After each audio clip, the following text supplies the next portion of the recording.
আমি গর্ব করে বলতাম সাহসিকতার সাথে আমি ছাড়া কেউ বিএনপি এই ৬ নম্বর ওয়ার্ডে করতো না। যদিও দু একজন করতো, তারা মিছিল মিটিংয়ে অ্যাক্টিভ ছিল না, কখনোই আসেনি। আমরা বিগত ২৫ তারিখে আমরা চালনা পৌরসভার ৯টি ওয়ার্ডে একটি সার্চ কমিটি দেখলাম। সেটির প্রেক্ষিতে চালনা পৌরসভায় একটি আনন্দ মিছিলও হয়।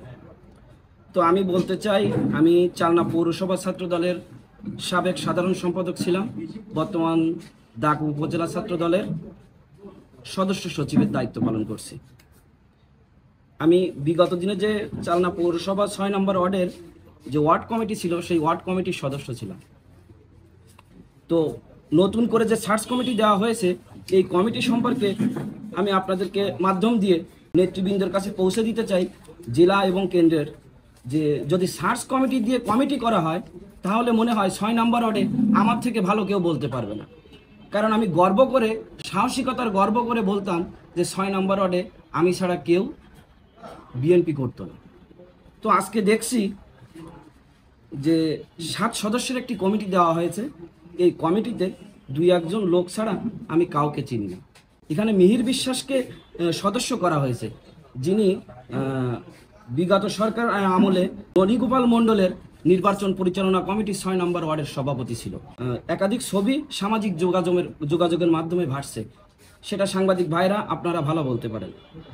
তো আপনাদের মাধ্যম দিয়ে আমি আবারও বলছি, আপনাদের মাধ্যম দিয়ে বলতে চাই, যে কমিটিটি দেওয়া হয়েছে, যদি সার্চ করে কমিটি দেওয়া হয়, তাহলে যেহেতু আমি বিএনপির নেতৃত্ব দেব না, আমি ছাত্র দলের নেতৃত্ব দেই, সেহেতু আমি আমার দলকে সুসংগঠিত করতে আমাদের ত্যাগী নেতাদেরকে আমি চিহ্নিত করে দিতে পারতাম।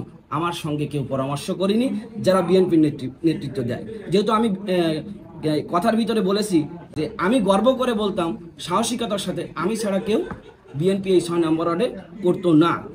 যদিও দু একজন করতো, তারা মিছিল মিটিংয়ে অ্যাক্টিভ ছিল না, কখনোই আসেনি। তো যে কমিটিটা দেওয়া হয়েছে, এই কমিটির তীব্র নিন্দা ও প্রতিবাদ জানায়। অনতিবিলম্বে এই কমিটিকে ভেঙে নতুন করে কমিটি দেওয়ার জন্য জেলা এবং কেন্দ্রের নেতৃবৃন্দের কাছে আমি আহ্বান করব। এই ধরনের আওয়ামীপন্থী কমিটি আমরা দাকববাসী ত্যাগী নেতাকর্মীরা আমরা চাই না। আমাদের ত্যাগের বিনিময় আমরা ১৭টি বছর জেল খেটেছি, হামলা মামলার শিকার হয়েছি, ঘর ছাড়া হয়েছি। আমরা এই দলের জন্য সর্বোচ্চটা দিয়েছি, কিন্তু যারা এই কমিটিতে এসেছে এরা কারা?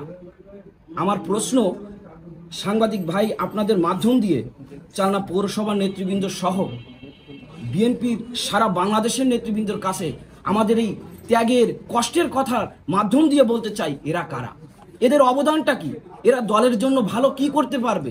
এরা তো, এটি কি আওয়ামী লীগের সাথে বিনিময় হয়েছে যে আওয়ামী লীগের আমলে আওয়ামী লীগের কাছ থেকে সুবিধা নিয়েছি, আর তাই বিনিময়ে তাদেরকে আমরা এই আমাদের বিএনপির কমিটিতে ইনক্লুড করেছি? তাই আবারও বলতে চাই, এই যে কমিটি করা হয়েছে, এটি অনতিবিলম্বে বিলুপ্তি ঘোষণা করা হোক, এবং এই অস্বাক্ষরিত মানে সিল ছাড়া যে কমিটিটা দেওয়া হয়েছে, এটি ভুয়া না আদেও কি, এটির বিরুদ্ধে একটি মিছিলও আমরা করেছি। সেই মিছিলে আমিও উপস্থিত ছিলাম, সেখানে আমারও নেতৃত্ব ছিল। এখানে ব্যক্তির কারোর নেতৃত্ব ছিল না, ছাত্র দলের পক্ষ থেকে আমারও নেতৃত্ব ছিল। তীব্র নিন্দা ও প্রতিবাদ জানিয়ে আমি আমার বক্তব্য শেষ করলাম।